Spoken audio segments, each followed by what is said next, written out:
Exercise 3 is identifying your core values.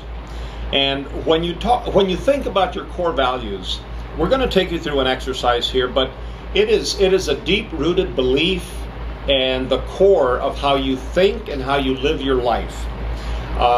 Core values could be, for instance, trustworthiness, ethics, honesty, integrity.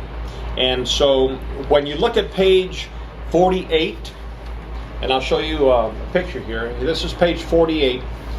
What we'd like to have you do is take a look at all these words that could be considered your core values. And you may have several core values that you live by. But the exercise will ask you to identify, out of these 100 or so, identify 10 of these words as your core values. And as you're going through the exercise, words will jump out at you. Now from the 10, eliminate that down to 5. And then on page 50, going from 5, take them down to 3 from those 5.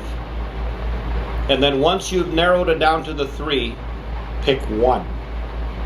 And why is this important exercise? Well, the core value exercise is one of the most important exercises that we've done with people. If you just ask people randomly or friends, what are your core values? What is that? What are the core values that you live by? You get a lot of blank stares, a lot of deer in the headlights look. And people really have not thought about that too much. But when you think about it, the core value are the behaviors and the principles that you're willing to take a stand on. When there's no one there to support you and everyone's against you and you're being challenged with your core value, that's where you dig your heels in and you take a stand. Everyone has their own set of core values, and some can be virtuous and some can be vicious. Obviously, we focus on the above-the-line positive core values because these are the principles that help you make your decisions. They help you say yes, they help you say no, and they help you take a stand. And that's very important when you're living your life. Exactly. You know, even as when we were writing this book, I don't know how many times Rich did the exercises himself, but when I did the core values myself in writing the book, I did it 3 or 4 times. And from the selection of all the words that could be your core values, it always narrowed down to spirituality for me. I picked my 10, then the 5, then the 3, then the 1. And you'll have some words that will umbrella other words that could be your core values.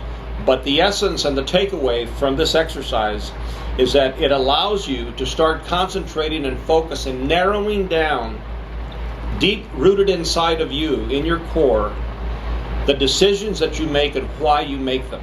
So every decision that I make, based on my spirituality, which is my number 1 core value, whether it's a large decision or a small decision, it's based on my spirituality. And there are many others that could fit and do fit, but it's very interesting. So finally, to wrap it up, don't forget about the journaling again.